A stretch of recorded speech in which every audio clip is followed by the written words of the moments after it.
Welcome back to another episode of Bring It to the Table. My name is Jermaine and this is Manuela. And in today's episode, we want to focus on Black History Month, which is taking place around about now. Yep. And in this episode, both of us really want to just acknowledge the month, but also, I guess, celebrate Black history in some ways. Absolutely. And the reason why we also celebrate it and just give our own personal take on this particular month and why it means so much to us. And I guess question should be thrown out to you. Why does it mean so much to you, Black History Month? I think like the main reason why I'd say that it means a lot is because when I was growing up, there was not really much Black history that was taught. So obviously we went to school and we celebrated, or really wasn't really celebrating, but we spoke in relation to the history of white people really in this country, whereas actually there were contributions that were made by people that looked like me and they were not acknowledged or celebrated.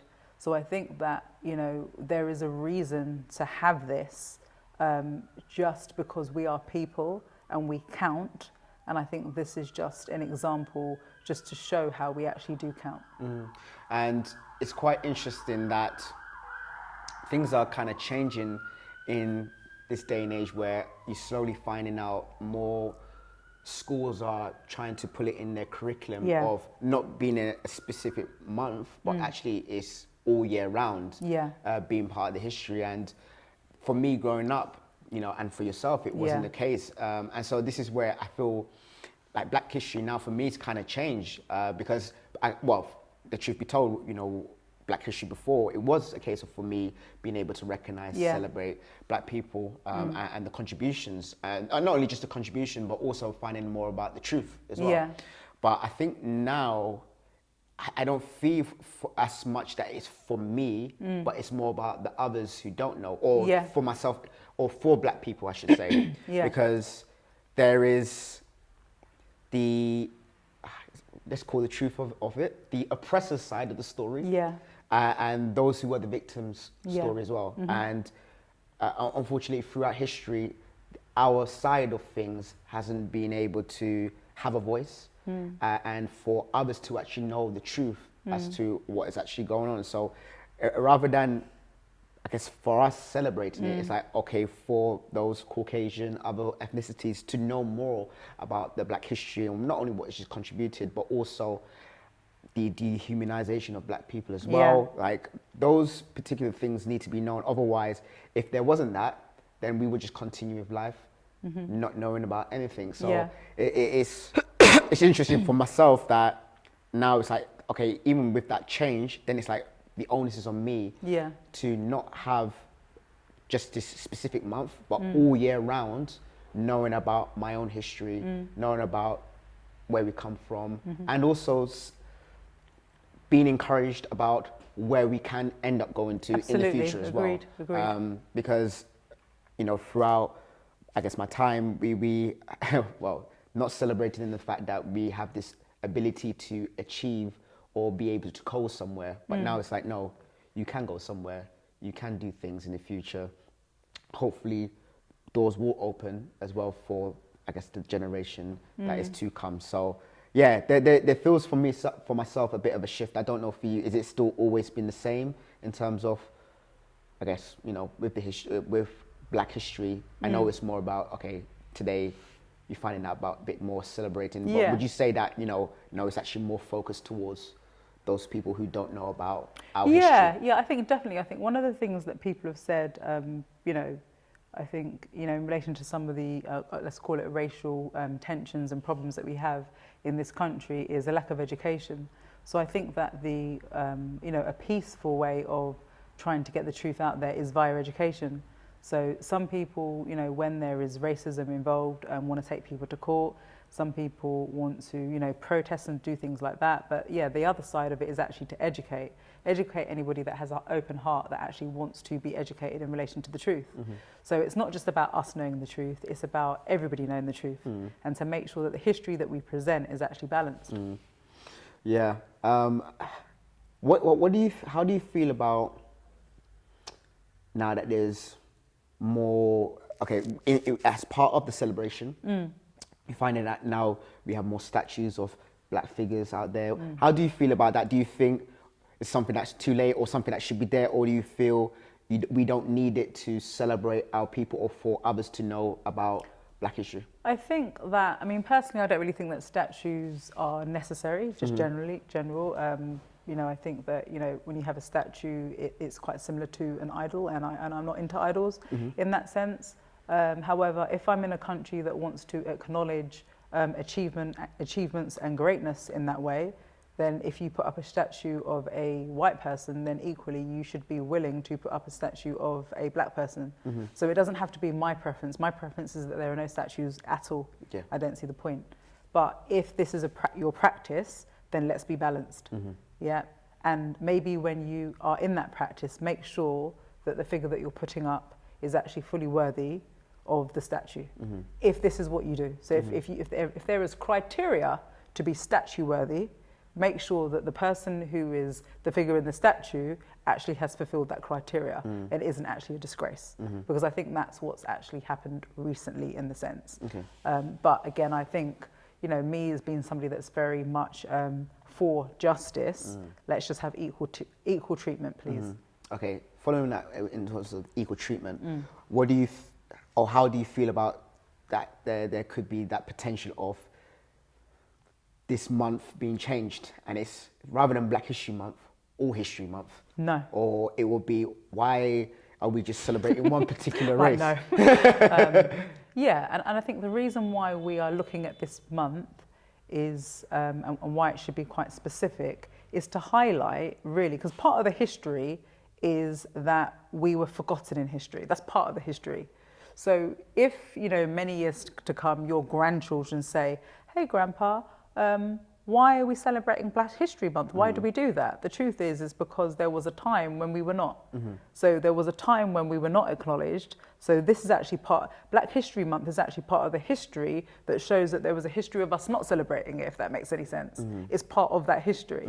So the truth is, when we're in school at the moment, it's white history. We just call it history though.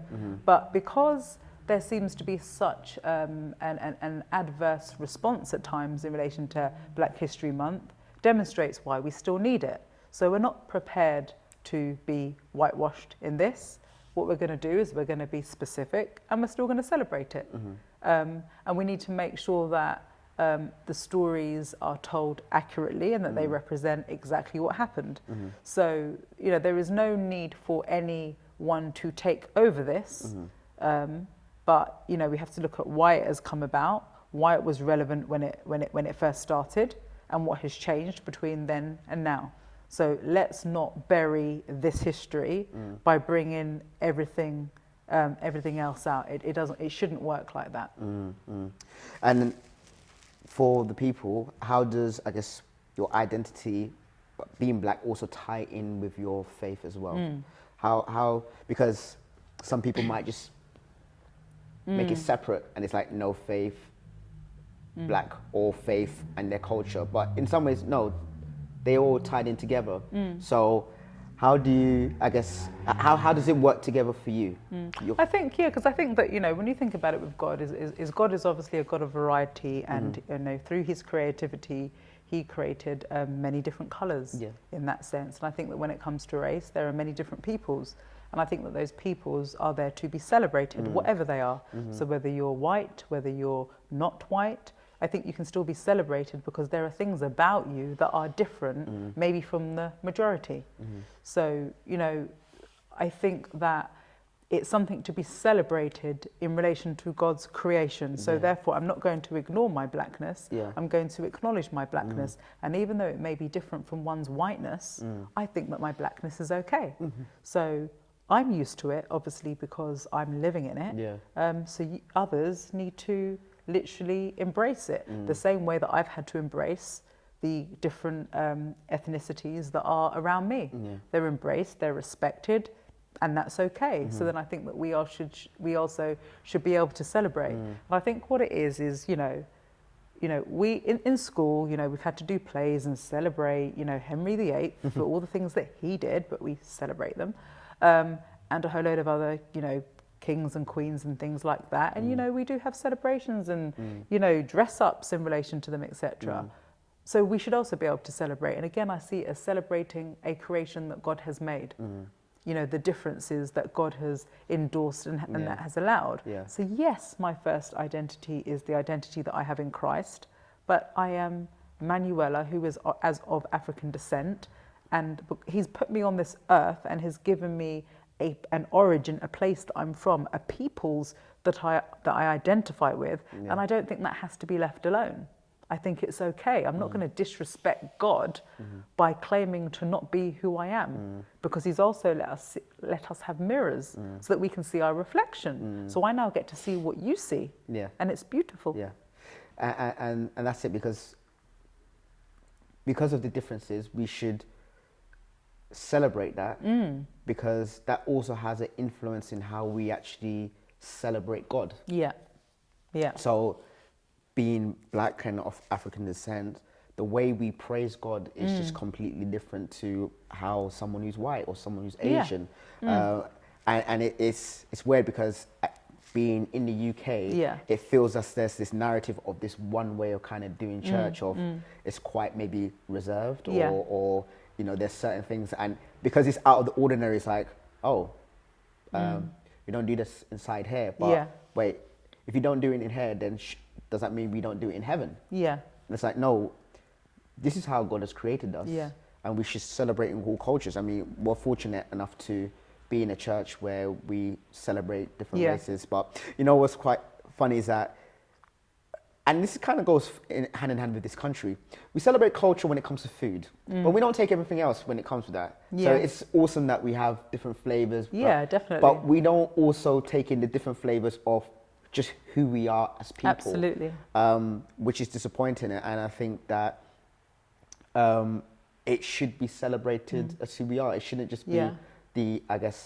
the physical desires of being able to just eat food, but the way, like I said, we dance, Yeah. even to the way that we pray, Yeah. the way that, you know, we might read our Bible. Yeah. We're gonna just see things in a different way, and it's disappointing that it's just not celebrated in church probably as well. Yeah. Not to say that, again, where I congregate myself, Yeah. you know, we are fortunate in our church that, you know, when people speak in tongues, or when Yeah. people have that freedom to dance and to just to be who they are. Yeah. But people are shackled in other Yeah. other congregations, and they're not celebrated. And so how... I don't know if it's a different question, but how do we tackle that? How do we kind of remove those stereotypes? I think by literally having Black History Month and having people, and I think that's what it is. I guess what we've Okay, then chose- so what about Black History Month in the congregation then, or in church on a Sunday? Yes. Is that something that should be I there? think that it's something that so what I would say is I would say that the church is not separate in that sense, that this is something that the nation is celebrating, that we're acknowledging. And I think that it's worth taking note in relation to it, because it's something that is getting bigger, it's spreading out there in terms of this is what's happening. So I suppose what I'm saying is that when you know that there are members of your congregation that are celebrating and acknowledging a particular time, maybe you can acknowledge and celebrate with them, unless you really think that it's wrong, because it's embracing and being part of that education. So what it is we're saying that this is a month in October where we get to celebrate and acknowledge Black history. This is what we're doing. And I guess what I'm saying is there are many different events that are around the place, and they're there for education. Yeah. Now, given that the church is not exempt from needing education, maybe this is a month that they should take hold of and try and get as much out of it as possible. Because what's happening is, rather than us going about our everyday lives as we usually do, we're saying that this is October, this is Black History Month, we're going to be involved in trying to get the correct word out there. That's what we're doing. So it would be good to have recipients of that include the church in relation to the knowledge that we want to share. Because thinking about it just even more, you know, we don't really celebrate, you know, Black pioneers in I don't want to say the Christian world, but just within church, we don't celebrate Black pioneers. We might celebrate them from a musical point Yeah. of view of what they've given to music, but it kind of is that similar narrative of like outside the world of, you know, we're good for Yeah. athletics and Yeah. sports and things like that, but we're not Yeah. celebrated And for our it's- mind and, yeah, you know, and our I think, intellect. you know, because there's some people that would say, but why do we need to look at race? Why do we need to do that? The reason you need to is because we're living in a country that's really prejudiced. And where, sorry, but we're ruled, you know, by a prime minister that has made outrageous racist remarks. So because of that, it does mean everybody else doing, you know, playing their part, making an effort, basically really to attack an unconscious bias that's there. Because, you know, those that don't see that there is a need in order for us to be acknowledged in this way need to question whether there may be an unconscious bias out there. And again, it's because we are a minority and it's because we continue to be treated the way that we are that we have to put some positivity out there. Exactly. Otherwise, it's just negative news that we're going to be looking at. It's Black History Month is really about the positive Black history. Yeah. And just for the viewers, this is not us again bashing or saying, it's just bringing truth and light and just hopefully wanting you to think a bit more about this particular subject and just take a view as to, okay, what's going on within your own congregation as well. Because if we look at the face of it, you know, the narrative of, you know, what we see is just generally more white leaders, I guess, in positions of authority when it comes to church. Even in the Bible, look, that's the truth of it. A lot more people just think that there's just one particular race that was in the Bible, but that's not the truth of it. No.